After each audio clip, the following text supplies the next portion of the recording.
वादा जान से भी प्यारा है। एक गांव में एक गाय रहा करती थी। उसका स्वभाव बहुत ही मददशाली था। उसने अपने जीवन में कभी किसी से लड़ाई नहीं की थी। वो सबके साथ बहुत प्यार से रहती थी। एक दिन वो अपने चारे के लिए जंगल में गई। जब वो चारा खा रही थी तभी अचानक वहाँ एक शेर आ पहुंचा। वो उस गाय पर हमला करने ही वाला था कि उस गाय ने बोला, शेर जी, आप जरा 1 मिनट मेरी बात सुनेंगे? अच्छा, जो भी बोलना चाहती हो तुरंत कह दो, मुझे बहुत भूख लगी है। शेर जी, गांव में मेरी एक छोटी सी बच्ची है। वो बहुत भोली है। उसे बाहरी दुनिया का अंदाजा नहीं। जैसे ही मैं उससे दूर जाती हूँ वो मेरे वापसी का इंतजार करती रहती है।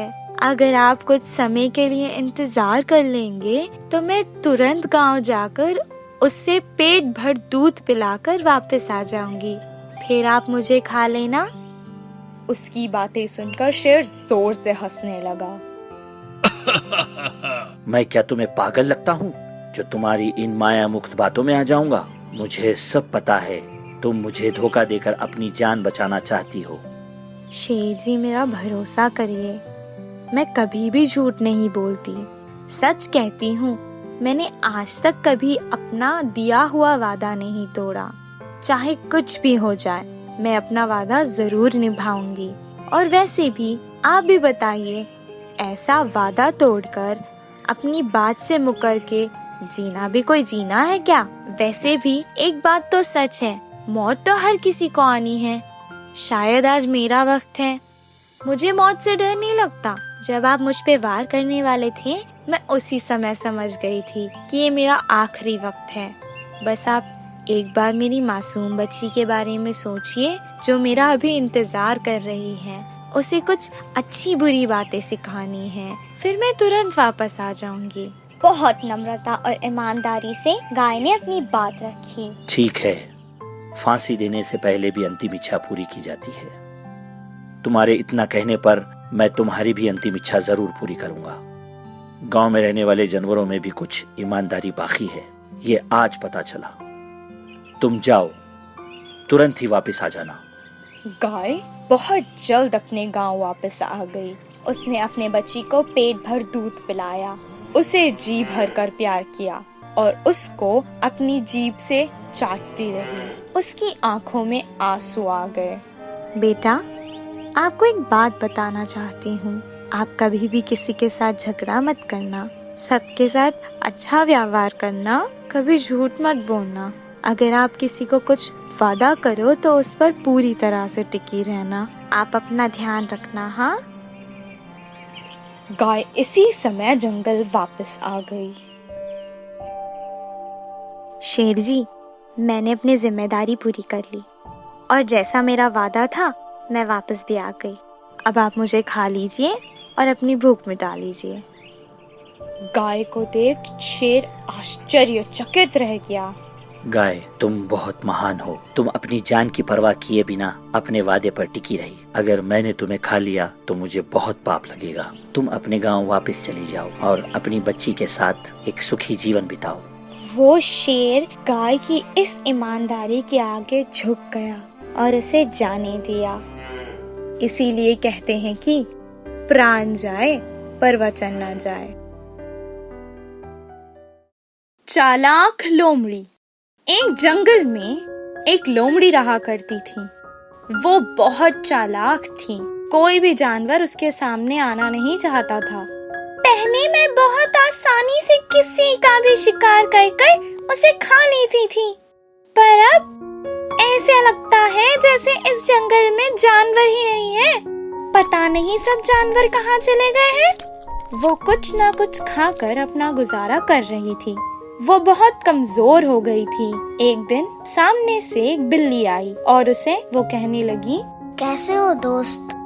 तुम्हें दिखाई नहीं देता क्या? मैं कितनी कमजोर हो गई हूँ, देखो मुझे ठीक से चला भी नहीं जा रहा। मैंने कई दिन से मांस नहीं खाया है, बस फलों भर ही जिंदा हूँ। अरे दोस्त, मुझे पहले क्यों नहीं बताया?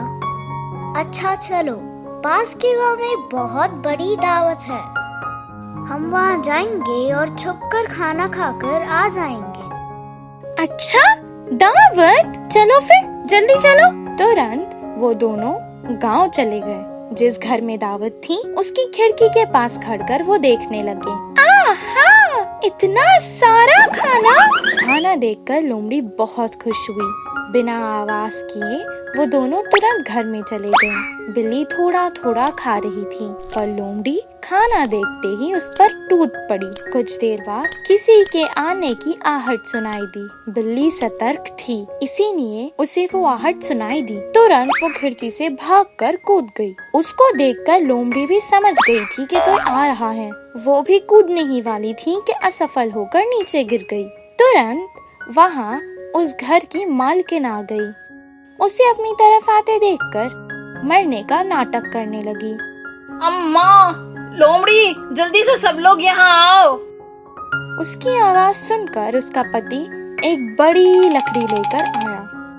अయ్यो, ये बेचारी लोमड़ी मर गई। इसे तुरंत गांव के बाहर ले जाकर फेंक दो। पर उसका पति इस लोमड़ी को और उसकी मक्कारी को बहुत अच्छे से जानता था। वो लोमड़ी को गांव के खेतों में आकर कई फसलों को नष्ट करते हुए देख चुका था। इसे तो मैं बहुत अच्छे से जानता हूँ। अभी बताता हूँ तुम्हें, ये जिंदा है या मर गई। इतना कहकर वो उसे जोर जोर से लकड़ी से मारने लगा। कुछ देर तक वो इन मारों को सहती रही, पर अब और नहीं कहकर वो तुरंत खिड़की से कूद गए और जंगल की ओर भाग गई। इस कहानी से हमें ये शिक्षा मिलती है कि अपने पास जो है उसी में खुश रहना चाहिए। घोड़े और गधे की कहानी। रामपुर नामक एक गांव में राज नाम का एक व्यापारी रहा करता था। उसके पास एक गधा और एक घोड़ा था।